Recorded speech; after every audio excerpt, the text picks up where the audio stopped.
Welcome to another free live stream class brought direct to you from Fort Paula Studios in Tucson, Arizona. Thank you so much for continuing to watch and support. Your support happens just by subscribing, but some of you have gone beyond and contributed to keep this class going, just to cover studio costs, and anything made above that is given to local arts organizations here to Arizona. So if you're interested in contributing to this class and it's been a help to you, please see the link in the description that gives you the page where you can contribute. We did a recent survey, as many of you know, and it looks like most of the students would like to see a lot more improv and communication type information in the videos, so which is great. I'm really glad to hear that, because that's what flamenco really in the end is all about, is communicating to one another and transmitting our emotions and expressions to each other in this language, and to do it efficiently and to do it with art.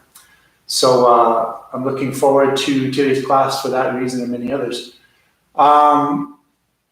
Let's get started. A little warm-up. Some of you, this will be new stuff, but it's pretty basic. I like to always start by grounding yourself, taking up space, standing firmly in the place that you are, letting your weight drop down into the ground. In flamenco, they always talk about the need to have peso when you dance, which means that you're rooted, you have weight. So just take your time, standing nice and long. I'll look in the mirror, give you a side view here. In addition to lengthening the spine, you want to make sure you're not holding tension unnecessarily. So no tension in the knees, no tension in the hips. If you feel like you're holding tension there, do your best to release that, all the while still maintaining that nice long spine.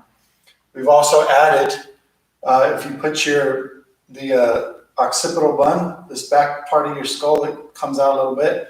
If you want to cradle that in your hands here, and kind of like you're doing a sit-up, and just give yourself a nice little push here. Don't overdo it. But what that encourages is you to lengthen the neck even further. Your skull will tilt a little bit, like so. So if you just picture yourself pushing back against your hands a little bit there, and lengthening your spine, you'll have a nice, long flamenco posture. And you could make the argument, and I certainly would, that by having the correct flamenco posture, you've already begun dancing. That's why sometimes when somebody comes out to do a baile, like a solo, or even just a little patada por boleria, the number one thing to get everybody together on the same page is to instill a sense of confidence, not only in you, but see, your musicians can get nervous if they feel like you're nervous. So you being out there at the forefront and being the visual expression of what's happening, you're taking on that role of setting the mood and the tone. Now, obviously the musicians play a large part in setting that tone as well, but one thing is for sure, once you get up, eyes go to you. And so they're watching you. And if you can go out there with a sense of ease and confidence, they're going to feel at ease, and they're going to feel confident. They're going to know that I'm not going to have to try to help this person fake their way through this, but rather I'm looking forward to accompanying this person, because I can tell that they're going to go out there and enjoy themselves, and they already have that sense of, see, the confidence part is not just something that you get. It's something that you just decide to do. And I think this probably applies in life, but it certainly applies in flamenco, where you have to go out and just not be afraid of messing up. It doesn't mean you don't try to get better. Like, we're not going to be clueless in our flamenco journey, but at the same time, we want to be we just want to have this posture of what I can do now, I'm going to do to my best ability. And that already it's in the arena of confidence when you approach it that way. A lot of times people will think, oh, I just can't, I'm not, I don't have this or that, I can't do this or that. And so they spend their whole time playing a catch-up game, when actually that's the wrong approach. If you're trying to play catch-up, you're not going to enjoy yourself. And if you're not enjoying yourself, nobody else is going to enjoy doing flamenco with you or watching you. So kind of a harsh reality, but actually it's freeing if you think about it, because, hey, an old lady that goes out there and dances can barely walk, but she has a good sense of herself, and she's just feeling it, and she can do little gestures or whatever the thing is, and just make sense and communicate with the music. People lose their minds over that because they connect to it. It makes sense to them. Okay, so that's my rant. I am going to talk a lot in this class, so if you're not into listening a lot to a dance instructor, I understand why. But this class, because we're talking about communication, it's going to require that part of it. Okay. So anyway, we're standing nice and long. Back to the warm up. After you get that nice place of length, let's go ahead and slump the shoulders and go about maybe 3/4 or 1/4 of the way down, and then back up, and then look up. So right now we're just waking up the spine. So each vertebra gradually, let's go about halfway down now, is getting opened up, stretched, awakened. Now let's go all the way down. If you have like rods in your back or some lower back issue, you can always bend your knees as you go down, okay?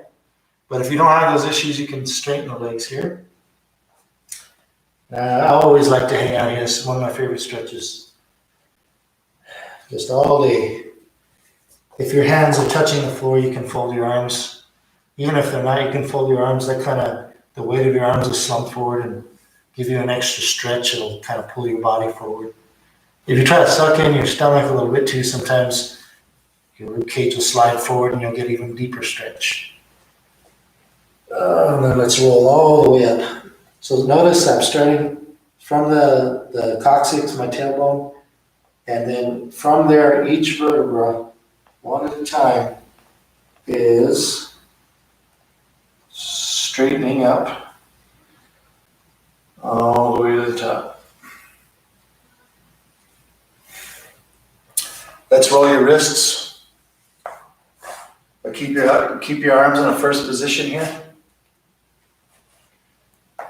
So don't let this happen. Keep your elbows in place. Keep your chest open. Shoulder blades down and moving toward one another. Now reverse it outward. Roll the wrists, soft wrists. Full circles. Now let's open up the hands and just roll the hands in. Roll the wrists still, but now your hands are open. You can articulate your hands a little bit if you want to, but really we're just doing some raw movement right now to get the body moving, blood pumping, oxygen flowing. Now away from you. Roll the wrists out. Nice and loose.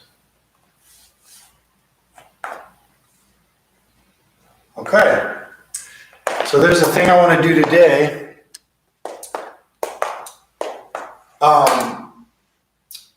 It's a little flick and it's a gesture. And it's something they do in flamenco a lot. And there's a lot of different ways to do it. Male and female aesthetic can be different in how you do it, but you can always crisscross, switch it however you like.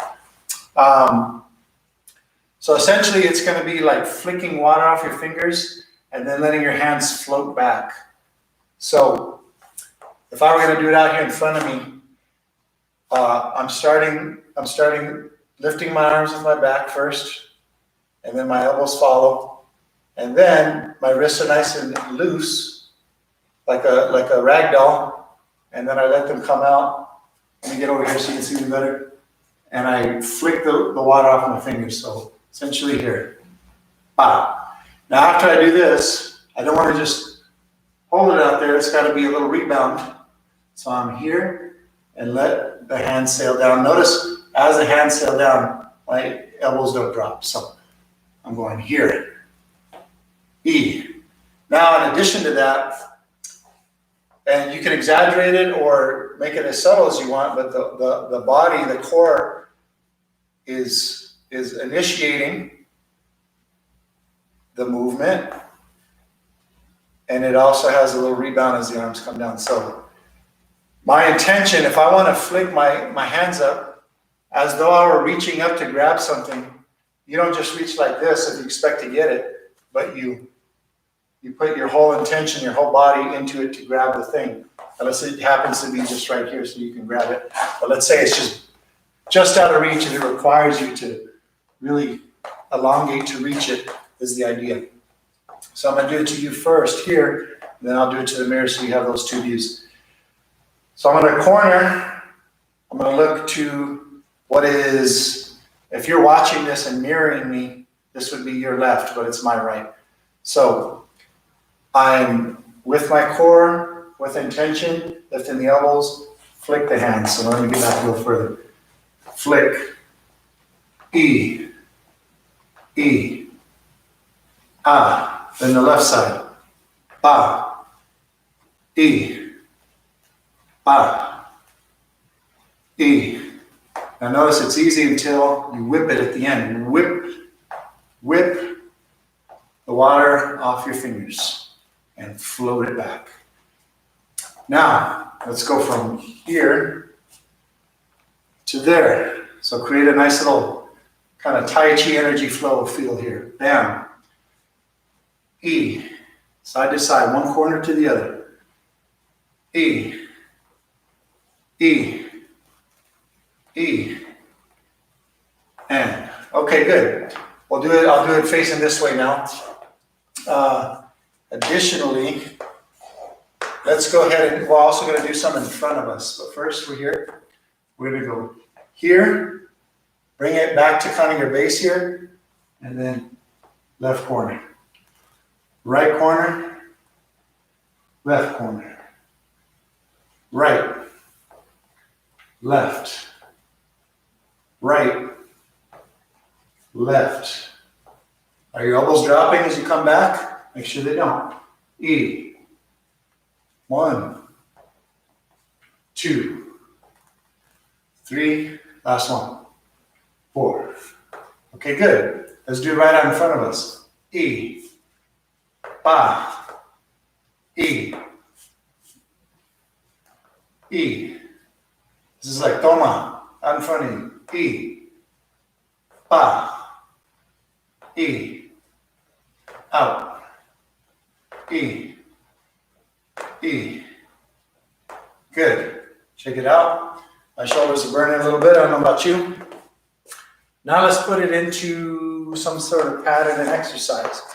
So we can go fa, and we're going to come to the hip, around to the other hip, and flick. So facing you, I'm going here to my corner, bringing it down, across the other hip, and then to that corner. So now you're moving through positions, even though it's a gesture, right? So it's almost as though I'm doing 7th position here, right? Remember, 7th is here, but a modified version of that would be putting the hands together on the hip, on the corner. So that's my positioning, and notice upper body, spinal rotation. So I'm flicking here, coming to here, switch to the other side. Flick, hip, switch. Now, look in the direction you're flicking. E. E. I'm going to start right. E. Left. Make sure I'm in the picture. 1. E. It's good to get used to referencing your positions. Even when you're doing a lot of really ornate, fancy movement with the arms. Now let's make it more shallow. We're going to go here. Ba. E. More out in front of your face on a corner. Here. E. E. Ba. All right. We'll come back to another exercise with that, but before we do, I want to make sure we work on our weight change and weight shift a little bit. So let's, we're going to do that. Sit our weight back and then end up forward here. But we're going to use our arms up in a high fifth or ninth, depending on what you'd rather do. Well, let's start flat for a second, facing the mirror. Make sure your lower back is not swayed because you're girding your loins. Your elbows back behind your head as best you can. Get those shoulder blades down. Now I'm going to step out with my right foot and I'm going to start rotating this way in opposition. Now what I'm going to do from here is I'm going to bring this arm down, up the middle and back up, but I'm going to shift my weight forward here, and then as I come back, I'll sit in my back hip again. I'll switch. So now I'm sitting in my left hip, right forward, and I'm rotated this way. Then I'm going to come forward onto this hip and to the middle. Then as I come back, hands in, back to position, and switch. Weight forward, weight back, switch. Weight forward, weight back, switch. Weight forward, weight back, switch. Weight forward, weight back, switch. Check it out. We're going to do the same thing now, but we're going to start oriented here as opposed to opposition now. So again, sitting your right hip, left foot out in front of you. Instead of starting here in opposition, I'm going to start as though my right arm is going to come down, but I'm also going to bring my weight forward and rotate my spine here. So if I'm here, I'm going to go weight forward to here, then weight back and switch. Left arm comes down, weight shifts forward into the right hip, rotate, switch. Opposition here, meaning my weight is in the left hip, but my right arm is coming down. Sit in your back hip, bring the arms up, and switch. Let me see. And here, and up, switch, right arm comes up, switch, left arm comes up, and relax. Okay, now, I wanted to throw that in there just because we're trying to get all the different bits and dynamics of flamenco movement integrated early before we start doing too much movement. Now, we're going to do, let's think about like a Soleá Pogodaría marking step. And we're going to do that little flick exercise we were doing, okay?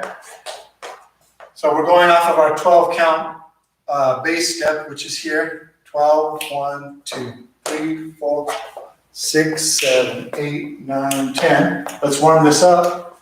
2, 3, 4, 5, 6, 7, 9, 10, 12, 1, 2, 3, 6, 7, 8, 9, 10, 12, 1, 2, 3, 6, 7, 8, 9, 10. Okay, good. So that's the base step. Now we're going to throw that little flick in here. So we're going to go 12, 1, 2, 3, 4, 5, 6. Okay?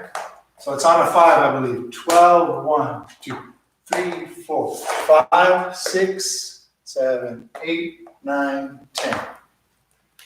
Let's look at that again. Slower. 12, 1, 2, 3, 4, 5, 6. Now, don't make too much of the leg here unless you wanted to, but all we're really doing is here.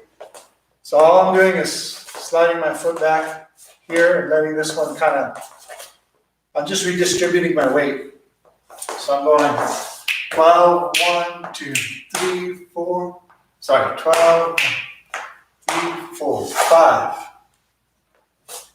Then you're going to put your weight on 6 here. 12, 1, 2, 3, 4, 5, 6, 7, 8, 10. 12, 1, 2, 3, 4, 5, 6, 7, 8, 9, 10. 12, 1, 2, 3, 4, 5, 6, 7, 8, 10. 12, 1, 2, 3, 4, 5, 6, 7, 8, 9, 10.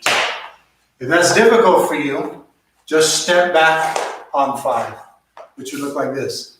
12, 1, 2, 3, 4, 5, 6, 7, 8, 10. 12, 1, 2, 3, 4, 5, 6, 7, 8, 9, 10. Okay? So now on that 5, we're going to flick. Notice, here's a trick. There's a preparation before you do this, right? So you're rarely ever going to dance, for example, doing something like this, and from there, flick. There's always a down before you go up, or there's an up before you go down. Remember, like when we're going to lift our arms, we have this E, downward motion before our arms go up. Same idea here. I'm not going to go here. I'm going to go there. So I'm letting the arms come down in preparation. Not only does it look nice, not only does it feel better, but your musicians, the singer and the dancer, the palmeros, and the cajon player presumably, they will see your movement coming. That helps them foresee the music that's about to happen. And so their brain is pulling up all these files from the database saying, ooh, I could do this, or ooh, I could do that. So you're just giving that little bit of heads up means we can do all kinds of things that are exciting and spontaneous because you gave them just a little hint, right? Like this is what's about to happen. So if you're paying attention to me, I'm giving you this gift of making sure you can see it coming. All right? Surprises are nice too, but that's kind of, we can talk about that later. So as we're doing one step, we're going 12, 1, 2, 3, 4, 5, 6, 8, 9, 10. 12, 1, 2, 3, 4, 5, 6, 7, 8, 10. 12, 1, 2, 3, 4, 5, 6, 7, 8, 9, 10. 12, 1, 2, 3, 4, 5, 6, 7, 8, 10. 12, 1, 2, 3, 4, 5, 6, 8, 10. 12, 1, 2, 3, 4, 5, 6, 7, 8. So notice I'm coming here, it traces down the side of the body, and then I move it around. So the path of the arms is here. Trace the side of the body, frame your body, and then over to the other side. Let's try with some music.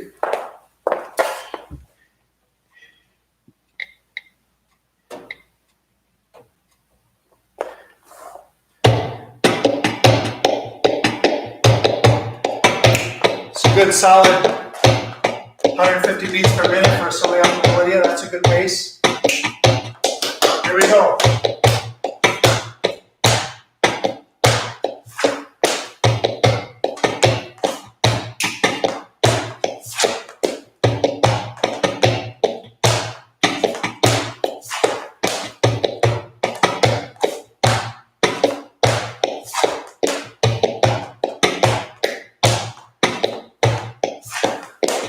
Nice and high here too. Ah. Okay, you can create some dynamics. Start high, sail the arm down. Ah, ah, ah, ah. The head now is going here. Looking down as the arm comes down. And when I flick, I look up where my arms are flicking. So I'm going ah, ah, ee, ah. Right? Let's try that. 7, 8, 9, 10. Pa, pa, y, pa, pa, pa, pa, pa, y, pa, pa, pa, pa, pa.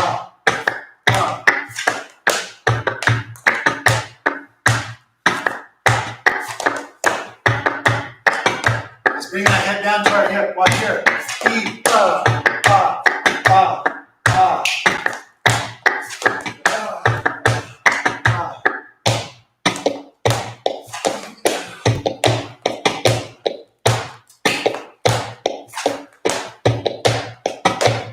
All right. Now let's try the same thing, but a little more of a masculine aesthetic. Instead of here and down, we're going to put out in front of us. We're going to go ah, ah, e. Out in front of us, e. Farruquito does this, I've noticed. A little bit of ah out in front of you. Open hands, so as opposed to flowery, it's ah. So you can kind of hold your hands not rigid, but with some more form and not as quite as relaxed, but with some energy, right? So I'm going 7, 8, 9, 10. We're going pa, tatum, pa, e, pa, pa, pa, pa, tatum, pa, e, pa. Notice I put my weight back. E, right there. E, pa, pa. And then if you combine E with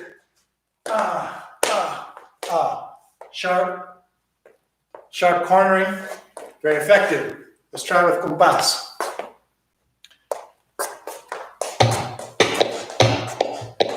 7, 8, 9, 10, we go. Pa.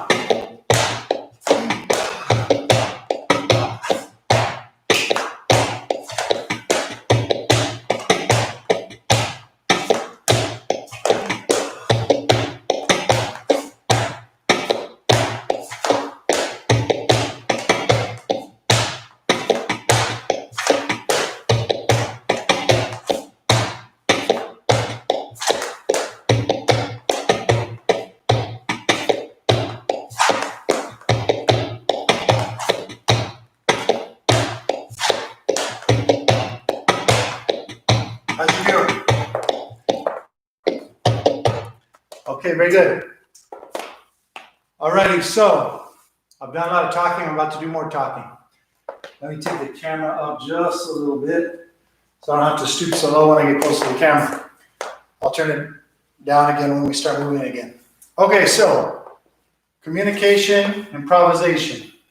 A lot of things to consider, but when you start to look at it as you would look at a language, then the analogy is a very good analogy, because you are communicating. You do have a set of tools that you're using to be able to communicate clearly to one another.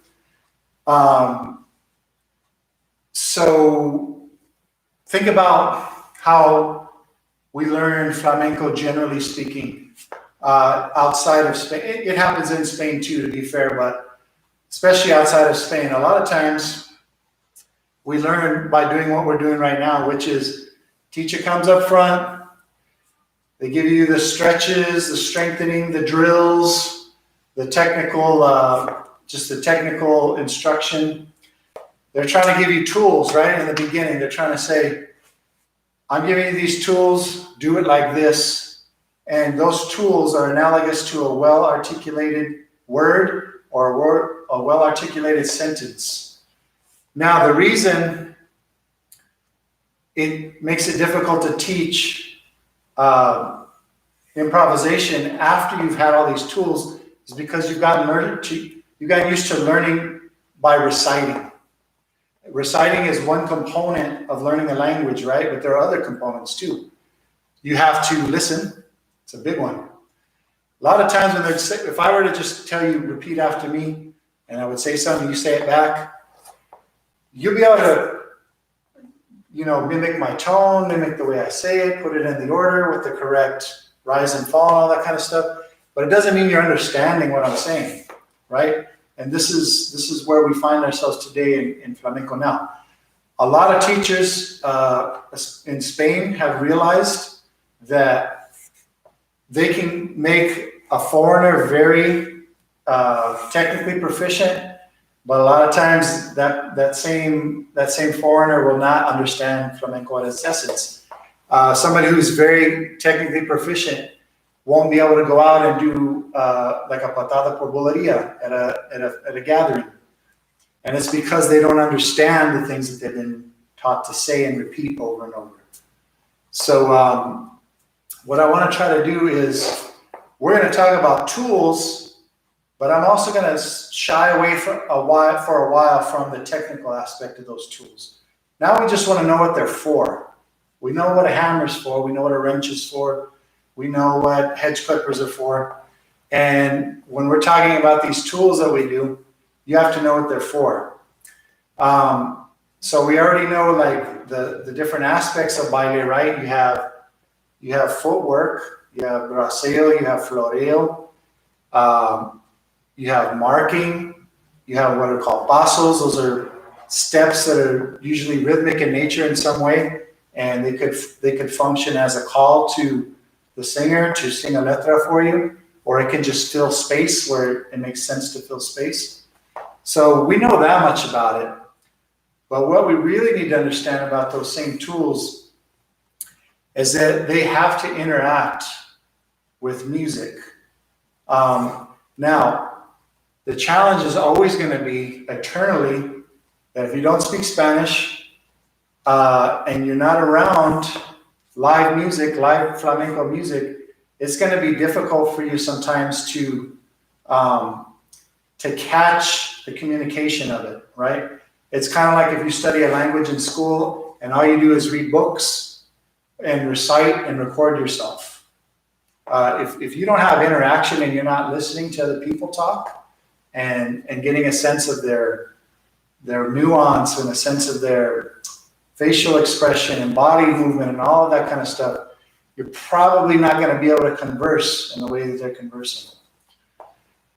So this is the way I like to think of it. Let's place you in a survival scenario, a flamenco survival scenario, which is to say, you're at a party with some flamenco from Spain that you met, and you know they probably can not only dance but sing and play guitar a little bit too, which is common because they understand flamenco. Now they say, "Oh, I'm going to a party tonight. Why don't you come with me?" And you're like, "Oh, cool! You're excited. You want to see. You're expecting to go just to observe and have fun, which is great, and you should do that if you have the opportunity. But let's say they give you the elbow in the ribs and say, get up there. What are you going to do? Are you going to be so scared and afraid and ashamed that you're going to go up there and just freeze? Because that often happens. Or you're going to try it, you're going to say, you're going through your database of all the class material you've been going through. You say, I'm just going to do this.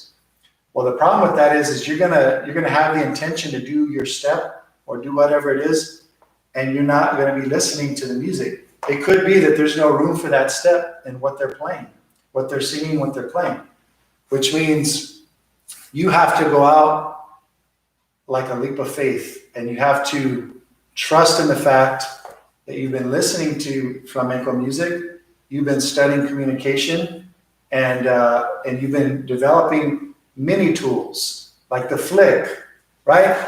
Let's say I come out for a bulería step and they're playing and the singer is singing. Now, one thing that people tend to want to do is to come out and start doing stuff right away. But it's usually a better idea, especially if something's already happening like the falseta or the singer singing, is just to come out doing palmas with that presence we were talking about in the beginning of class, right? So not like here, unless this is just you pretending like you don't know what you're doing and then you want to surprise somebody. But if you just want to instill confidence in everybody, come out standing nice and tall. You can walk a little bit, or you can just stand your ground. Just palmas, minimal. Do everything minimal first, okay? Now remember, we're in survival mode here. We got to survive. So are we going to blow it, or are we going to just figure out a way to make some sense of this thing, okay? So you come out there singing and you're here. Now let's take the one thing we learned in class today, that one major thing, the flick.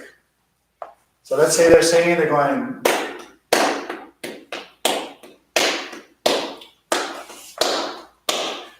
and they finish, So you just made an entrance that didn't impose upon the singer or anything that was happening. You did something in response. So if they sang the first line of a letra and then they had, remember last week, talked about the next compás being silent. In other words, no singing, just playing through. That's called a respiro. That's a perfect time. Here comes the respiro. And that's when you put in your little response, right? Doesn't even have to be this dramatic. Nice and easy. So you just did something, you just communicated something. You communicated the fact that you're listening. You communicated the fact that you know how to just swing with the music. Because what is this? It's 6, 8, 10. 6, 7, 8, 9, 10. Right? You don't, I mean, if I had no bassos, I could still get through a patada boleria. Just gestures, just marking. These are the different kinds of things you can do with presence to your dancing. You're just dancing. And sometimes watch when they do a fin de fiesta at the end of like a tablao show or a theater show sometime. And they grab the guitarist's guitar and say, okay, you go up. And the guitarist usually goes out there. He knows one step, but here's the difference. He knows music. He knows where to come in.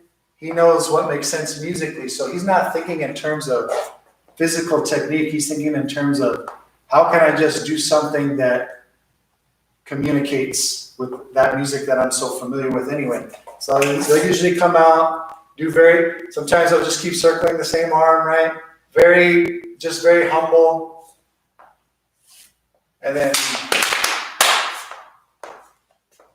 And then they'll come in with a little step.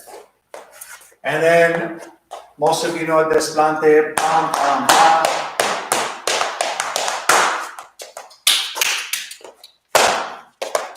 And you're gonna make your way off the stage, right? That's a language. What I just did there is it's like the same story with many different nuanced ways to tell the story, but you're still telling the same story. And everybody knows what the story is, and they all see it coming. There can be surprises within the story, but you're all telling the same story. So that's what I want to say today about communication. The only way we're going to actually be able to start applying it is for me to come in and sing some letras and then fit the tools that we have along with the letra. And I'm not a very good singer. I'm not a singer at all. In fact, I can manage to stay in tone probably if I choose the right letra. So I will bring that to you next week too. This week I'm not quite prepared for that, but I'm going to study a little bit myself and bring it in. But hopefully that's a good little overview. I think just philosophy in the beginning is good to have, just to prepare you so your head's in the right space when you go in. And I'm going to give you simple movements that you can do that are not focused on technique. All right. Matter of fact, let's start some right now.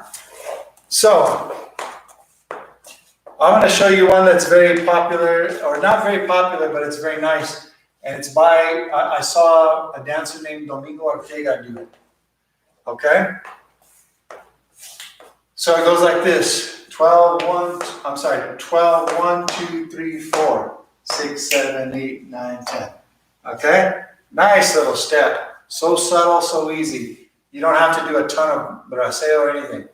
So you're going to go 12 heels, toes, then heels. Okay? It's just doing this. Right? But you only got to do it 2.5 times, so 3 times.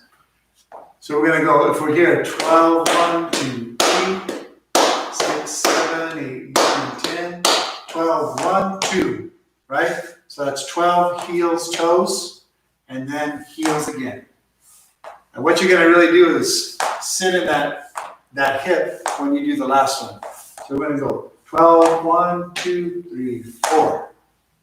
And then from there, step 6, 7, 8, 9, 10. Yeah? Let's try it. 12,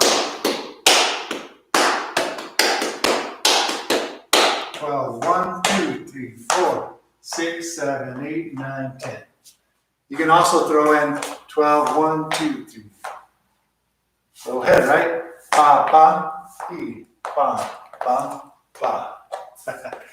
Let's put on compás so you have a sense of the rhythm. You have something to play off of now. We're going to do it over and over because this is a tool you just want to drill so it comes out naturally.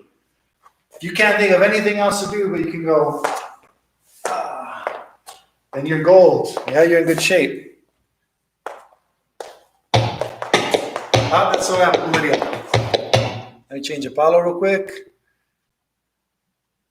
I'm going to do bullets at 12 because it'll fit nicely. We'll have it resolve.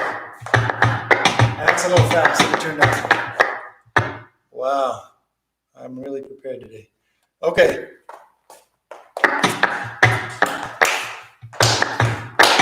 Vamos, everybody. I'm going to do it facing you first.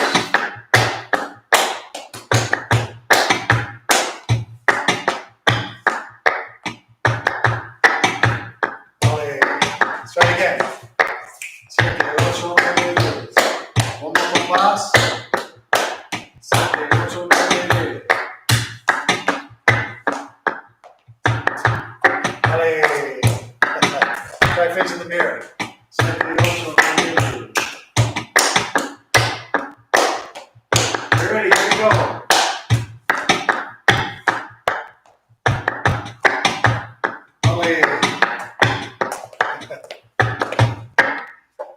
Now, what is that thing called that I just did? What do you think it might be called? It's a good question because it's not overstated, right? It's not like saying, sing to me now, this is a big movement or big rhythm. But it is something with an open and something with a close. The open is here. And then E, and the close is da, da, da, right? So it has a rise and fall. It could function very, very easily like a llamada. Are you musicians attuned to what you're doing? Do you have some experience performing together? Would they pick up on that? Depends on the musician. Depends on you a little bit too, because you got to be clear rhythmically and also with your body. But that's a good step. And even if they don't get it, at very least, you did a nice little movement and then got into a new position, which is a win, right? You're already up in the game. You just did something nice, and people will see it and be like, "Ole!" Now you just got an easy little ole, and now everybody's on your side. When you go out and you're here and you're kind of timid, people are kind of like, they're just kind of waiting for you to end. Sometimes because it's like, they don't really know what they're doing. This could be awkward. All right, we'll just grin and bear it. Not everybody. Hopefully you're around people that are not judgmental that way, but reality is sometimes it's like that. But you give them a little something. I don't even have to move. I can go ba, ba, barely doing anything. But you're demonstrating that I know how to go 12, 1, 2, 3, 6, 7, 8, 9, 10. You stick to the 12, 3, 6, 8, 10 kind of like as your reference without trying to get too fancy. You can't go wrong. Yeah, that's where the swing is anyway. That's why they're accented. That's where the swing is. Let's try the step a few more times and get it in our bodies.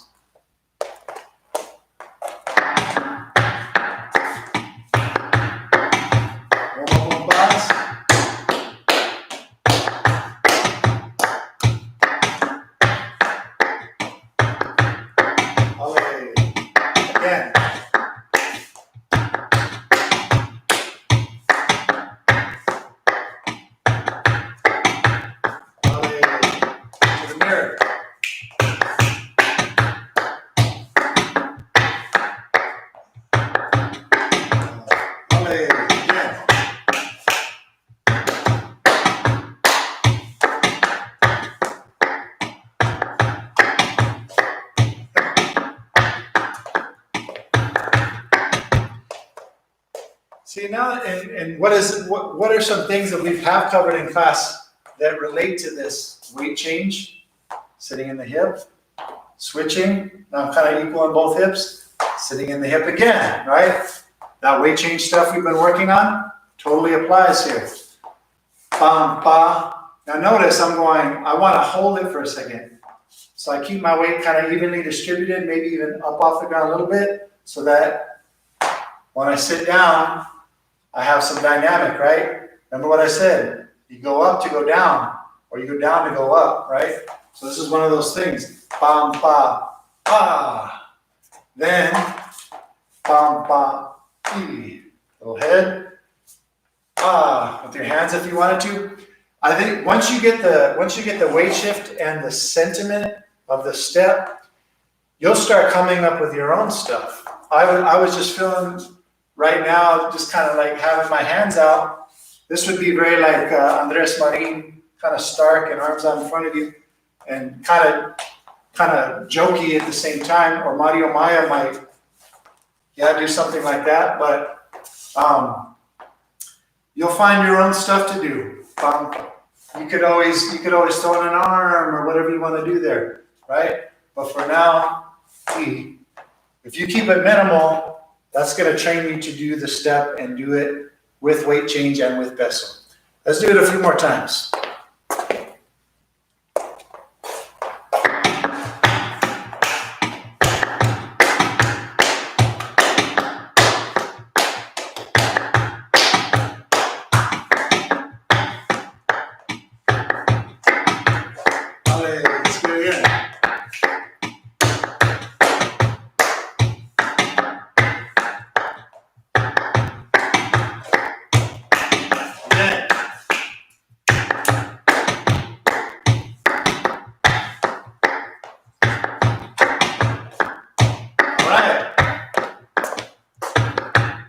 Just for fun, let's follow it up with a Bulerías de Cádiz marking step. If you recall, the easy version of that is if we did 6, 7, 8, 9, 10, we're doing jab, toe.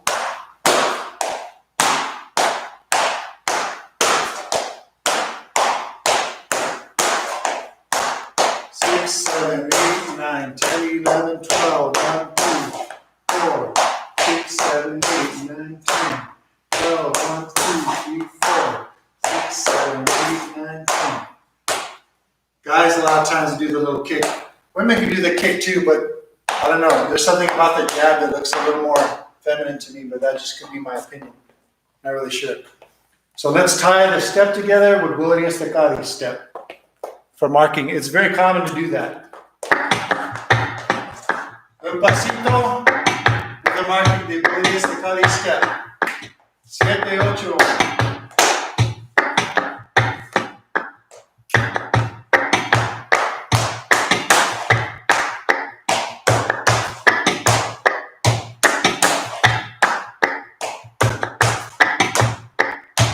Try it again.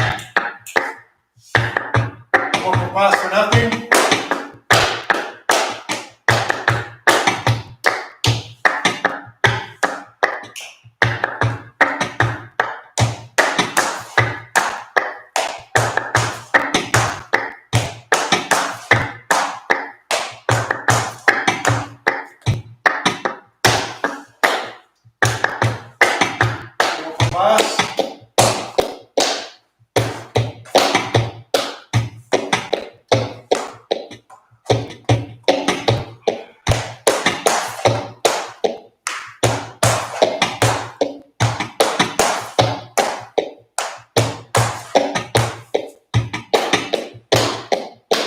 Get that grab on the 10. It's very important. It sells the joke.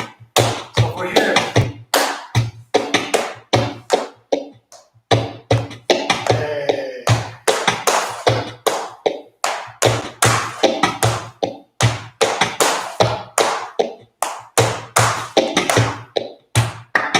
All right. How'd you do today? I had a lot of fun. I love teaching that kind of class, okay? Practice that one little step. Go back, watch the video many times. if you need to see it again and again, you hear me describe it a little bit again and again. Practice that one step. Let's build on it next week. Also next week, I might want to review the tientos paso we did last week and maybe do one more tientos paso. What I'm doing in that choreography, I'm giving you choreography, but I'm actually giving you sections of choreography. And eventually we want to toy with how do we piece it together, okay? So you all have a fantastic week. Thank you once again for supporting me. It's been a genuine pleasure. Have a good night.